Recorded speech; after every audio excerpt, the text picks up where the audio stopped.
Oh boy, I can't wait for the shitstorm this is gonna cause. So I watched Zetman from 2012 and Chainsaw Man from 2022, and was really impressed with how they made two super violent Kamen Rider send-ups 10 years apart while making next to no advances in storytelling along the way. Oop, oh yep, there it is. I hear the comments section a churning this time. Stay with me for a minute though while I walk you through this. I know it's particularly damning sounding criticism, but this is more indicative of the manga to anime pipeline in and of itself than it is on a patch of the relative quality of these shows. So here's a problem that has popped up more and more in the last 10 to 15 years or so. A mangaka, bright-eyed and bushy-tailed, puts together something visceral and explosive, showcasing his talents as a short-form writer and an artist. The first chapter is a runaway success, and suddenly they're staring down the barrel of acclaim and a contract with whatever magazine that picked it up. They feel vindicated that their work gets the attention it deserves, and park butt to write the next chapter, but, shit. Where do we go from here? Spurring out of the chute, as it were, is a problem that hit Attack on Titan, Chainsaw Man, dozens of other manga, really. Some course correct well enough over the course of their lifespan, and others never really reach those same dizzying heights again. But there are plenty of staple plot lines and tropes to fall back on over the course of a run, and thank goodness for them, because Lord knows that a lot of these stories would be dead in the water without them. This is why, for whatever other flaws comics in the West might have, and Lord knows there's a lot, comic books separate writing and art duties. Putting all the weight on one person's talents can be taxing, and we've all seen the lives cut short from overwork and unhealthy schedules. And the adaptations then fall prey to the very same problem. The flaws that would otherwise been covered over with eye-catching layouts or masterful poignant artistry are subject to being stuffed in a 22-minute, 12 frames a second, 16:9 TV screen. And no matter how faithful to the original work the animation may be, the transition between mediums can be painful, even violent, towards the source material. These stories both start from the perspective of a young boy with nothing against the obscenely wealthy. Wait for it. In Zetman's case, he's a designer baby of a sort, created for the sake of blood games for people with more money than morals. He's created to hunt down and kill the Kamen Rider rejects that are being used as gladiators, just in case they break loose. Which they do before he's even ready to try. Taking the name Jin, he tries to lead a halfway decent life, while the Amagi Corporation tries to use him for his intended purpose. And there's lots of blood and dismemberment. Denji is on the hook with the mob because his dad got into debt and wound up dead. So, saddled with a debt he can never truly pay back, he starts selling parts of himself until they decide he's not worth keeping around anymore and feed him to zombies. He makes a pact with his chainsaw dog, just roll with it, and becomes a devil. He gets recruited by the Public Safety Division to kill devils and do their dirty work, and also there's lots of blood and dismemberment. Zetman, for all of its "I wish I was Kamen Rider" chanting, is a little bit more grounded in its execution, though it also falls prey to a lot of the story beats stolen right from Guyver. Being unable to transform when needed, loved ones getting slaughtered just to increase the man pain, super powerful, possibly berserker modes, it's all there. Oh, and brought to you by the same guy who wrote Video Girl, I, and DNA Squared. Well, that was unexpected.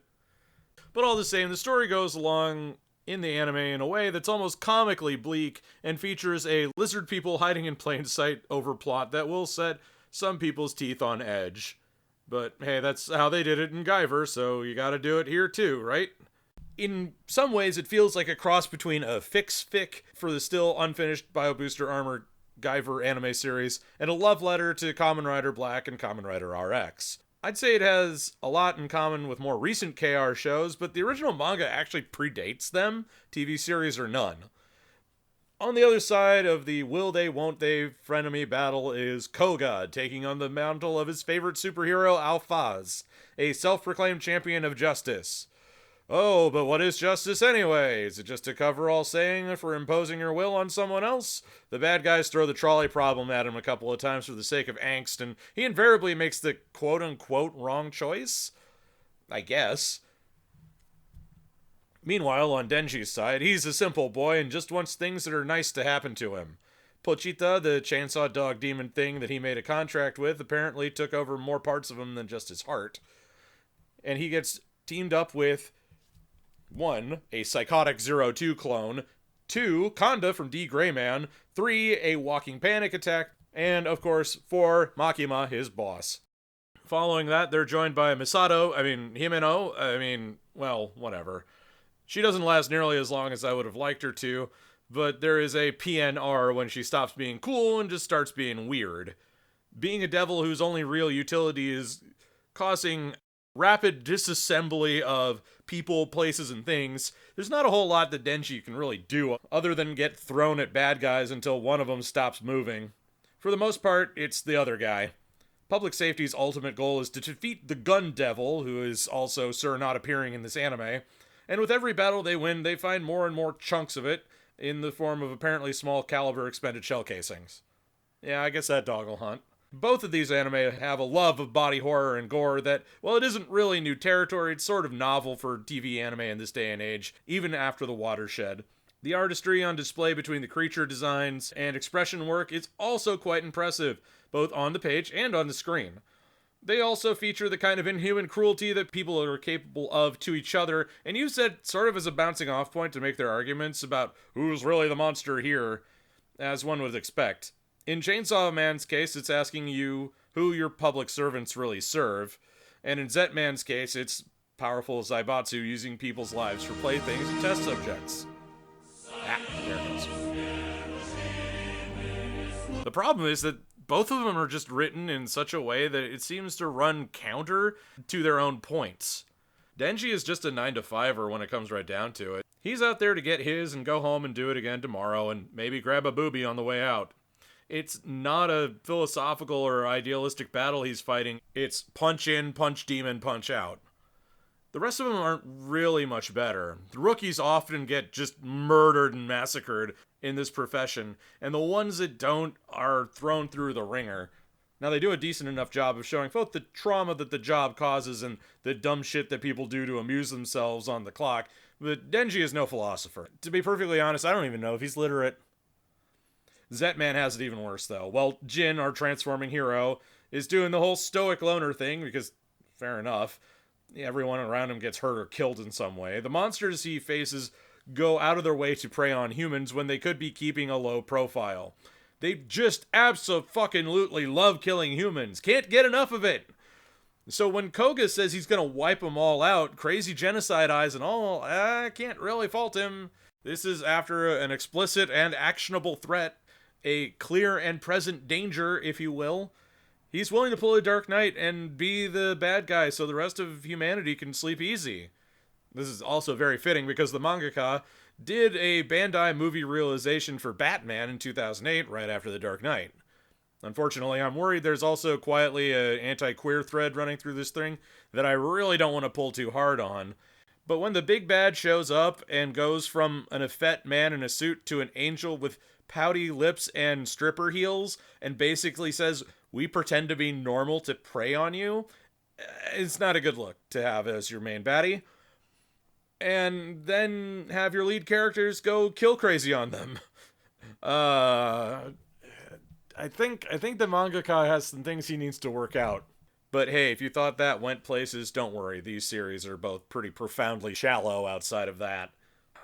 The problem is the classic 8 deadly words. I don't care what happens to these people, or rather, as I often say, I don't care what happens to these people. Denji and Power are about as enduring as Naruto and Sakura.